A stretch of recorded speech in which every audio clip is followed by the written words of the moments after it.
Hey, what up, guys? This is director Damien Sandoval with Riveting Entertainment. You might know some of my music videos. The 24 Money Man video featuring Lil Baby, Contact, Wiz Khalifa featuring Tyga, and the newest one, Shmoney, Bobby Shmurda, Quavo featuring Rowdy Rebel as well. And this is the Riveting Academy.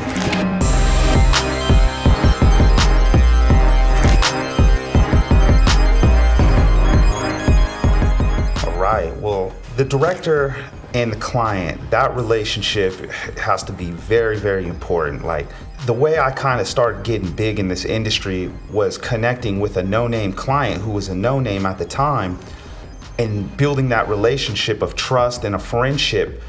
When they got popping, they gave me my first label budget. So the connection between, you and this person, which is the client, has to be tight. They'll also be able to bypass the labels or anyone reaching out for briefs. Like, I probably get more video work through clients and friends than I do through the label videos of competing, writing the treatments. So building this relationship with an artist and, being a friend to them, that to me always comes first, more so than anything. Like, you have to connect with these people, you have to make an impression, and you have to just, make your presence known that you are a video director. So any artist I meet, that's the first thing I say. I say, hey, I direct videos, let me show you something real quick. And pull up my reel, let them see 30 seconds and shut it off. I'm not gonna even make them watch the whole reel because they don't have time like that. So get straight to the point, connect with these people, and go from there. Yes, 100%. Connecting with these artists and hearing their vision, what they want, is so important,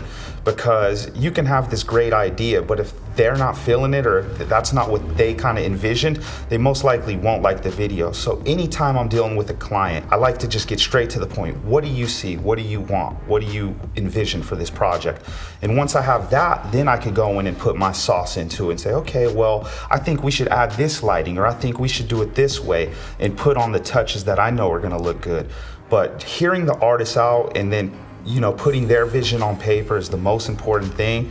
And you can be an artist and you can come up with a separate idea and present that to them as well. But it's always best to hear them out and try to execute their vision, because they'll love you for life.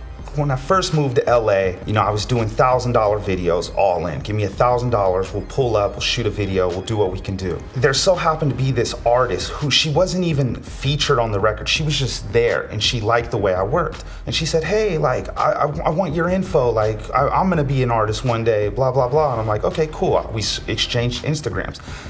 This person happened to be Kamaya, who ended up signing $1 million deal with Interscope. That same job from that $1,000 video led me to my first label budget for $25,000. And it was just all off the connection of, me talking to her, giving her the time of day, and just being a real person and just connecting with her. We connected that day that I ended up going on a good 5 or 6 video run with this girl, made some good money, made super connections, got my first big break working with Tyga and Quavo on that video, and it was a big video. But it started so small, and just connecting with this artist who was nobody at the time and building with them, got me to where I am today. So 100%.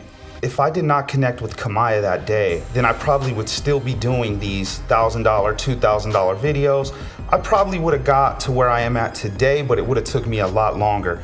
Connecting with that one artist opened up a whole new door to me. I didn't know anything about budgets or anything. I've never worked with a budget. I just would get money okay, give me $1,000, $2,000. We'll go shoot a video here in the alleyway, do this, do that. But the first time they told me, hey, we have $25,000 to do a video, I almost had a heart attack and fell out the chair. I couldn't believe it. It was like stepping into heaven. I couldn't believe it. I was like, wait, I can get jib cranes, a real lighting team, stuff you dreamed of as an up and coming filmmaker. I blew the whole budget. I actually spent more. I paid out of my own pocket an extra $1,000 or $2 to make the video even bigger, because we shot it back in my hometown of Oakland, and it was just amazing. But just connecting with that artist opened the doors for me on such a bigger level, and it opened me up to learn that, wait, there is briefs and there is budgets and there is stuff like this, and making the connection also with the video commissioner from Interscope, and just being able to connect with the label side of things too. They're just important as the artist. So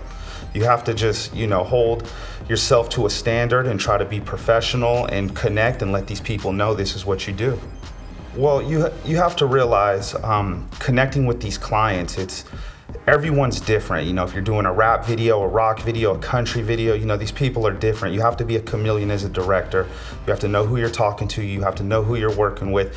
And generally, my whole thing is I don't try to come off as too nice, or I just try to be a real person, because if it seems fake, they're gonna see right through it. So you have to talk to these people like you would talk to one of your friends' friends. Like, you are getting to know them, so you do have to be nice. You do have to, watch what you say. But then in a way, you have to be able to say how you feel as well, so they understand that you're a real person just like them. And connecting with the clients, it's so important, man. Like, these artists, sometimes they're really in demand, so you have to make things short, sweet, and to the point, because they don't want to hear a long story about how you did this or what you're envisioning. Just get to the point, connect with them, and always smile. Even if you're not feeling good, like, you gotta keep that smile on your face and keep the energy flowing, so it's all positive, good vibes on set. Well, now I'm at a point in my career where, a lot of it is through social media, because I have a cool, resume. I worked with a lot of artists, so I'm able to connect with these artists through social media, or just, I'm always around people who work with artists, and I say, hey, connect me with so-and-so, or let's put something together. Let's try to make a play. But for any up-and-coming director, your best bet is to just get out there, man. Go to a million events. Go, connect with other friends who are around artists, and just try to get out there, man. Like, you're a hunter. You got to go out there and hunt for your food. Like, you can't think everyone's going to come to you because you have cool art. There's too many creatives. There's too much talent out there. And if you're not out there hunting, chasing your food down, you're not going to get it. So you have to get out there. You got to be boots on the ground, and you really got to connect. And you got to be comfortable with being uncomfortable. That's the main thing. You got to learn how to be able to walk up on somebody and be like, hey, I'm so-and-so. Like, I'm a director. I like your music. We should connect. Like, what's good? Like, I'll work with any budget you got. Like, just give me a shot. And I think, just showing people you're hungry and you're ready to go, that inspires them to say, okay, let me give this guy a shot. So, yeah, man, just give it your all. That's all I could really tell you.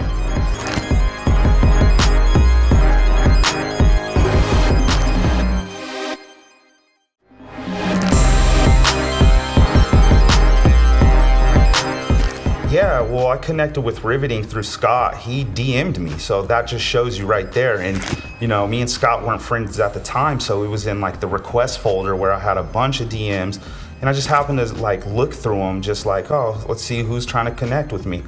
And I saw Scott, and like, man, Riveting to me was a dream job. Like, I grew up on Riveting. Like, they were always doing the dopest videos with the coolest lighting setups, the professional way, like the Coca-Cola, the whole music industry to me. So like, when I saw, Scott, I already knew who Scott was, but I was just like, oh my God, this is incredible.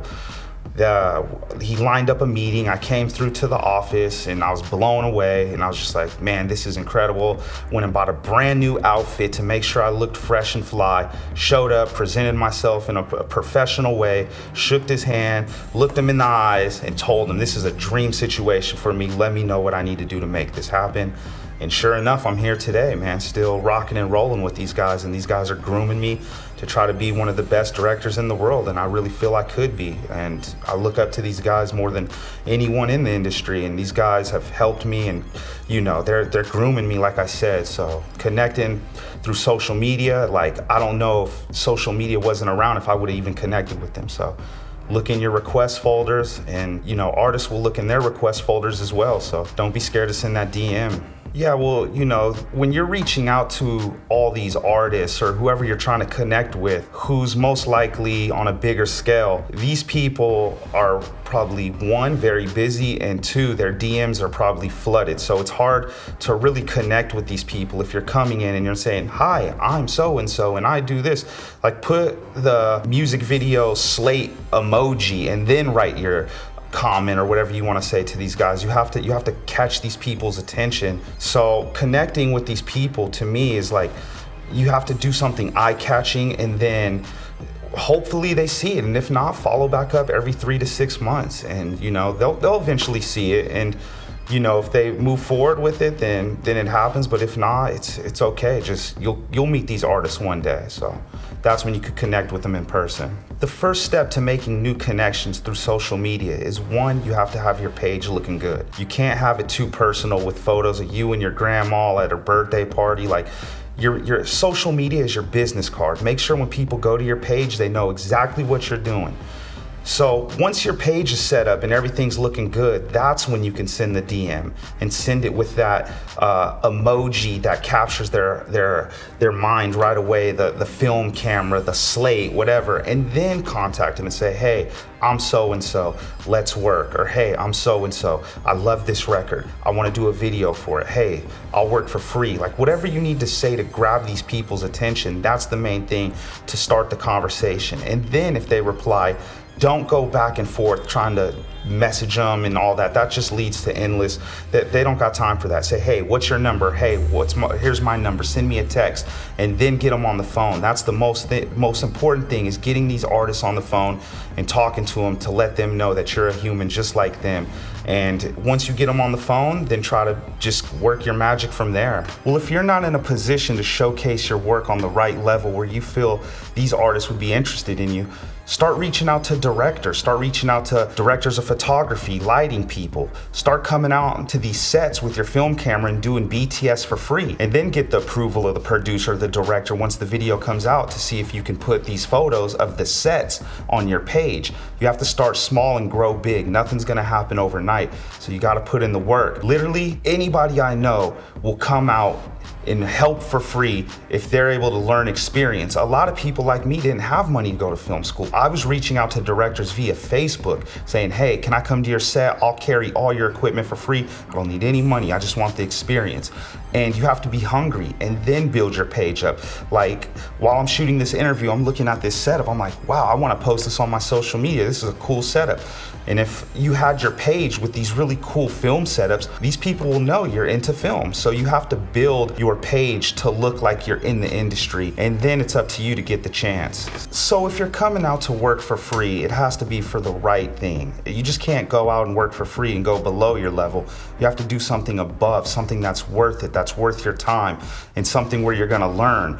For anybody working for free, you have to look at it as an investment. When you're going out to these film sets, you're investing your time into something very, very important, whether that's learning a new skill, whether it's connecting with people on the set, whether it's just going out for, the network of this whole industry. Everyone's at a film shoot. There's the label, there's the artist, there's the management, there's models, there's crew, there's so many people. So like, going out and investing your time into these film sets is very, very valuable. Sometimes I do it. Sometimes I'll just go to a shoot just to connect with other people on the shoot to find, who knows what, a different model, a different casting agency, a new lighting team, a Steadicam. Like my Steadicam today, my number one DP Steadicam came out on one of my biggest videos for Wiz Khalifa for free. And I was like, where did this guy come from? Who is this guy? Get him out of here. I don't even want him here. Like, I don't want him to try to invoice me, after the shoot. And he's like, nah, man, I got you. I'm gonna do it for free. Like, let me just shoot the behind the scenes. And he was shooting the behind the scenes on a Steadicam with his own Red Dragon. And I was like, this is incredible. All right, come on. And I gave him a chance to do a shot, and he was really good with the artist. He was hyping up the artist while he was shooting them, and his vibe and energy was what I liked. So since that day, man, I've used this guy on just about every shoot, and the first 3 shoots, I probably didn't pay him, and surely enough, he started at like $200, $300, and moving his way up, $500, $1,000, and now he's my top DP. And he started out as a free Steadicam op that I don't even know where he came from. He just popped up on the set. And still to this day, I don't know where he came from. And just to close it out, the most important thing is connecting the dots. You have to know how to wiggle through this industry and be able to get in where you fit in. The most important thing in my mind is just having a good attitude where people feel safe bringing you to set. No one wants to bring a liability to set that's gonna act crazy or wild or do some weirdo stuff. So you have to come correct.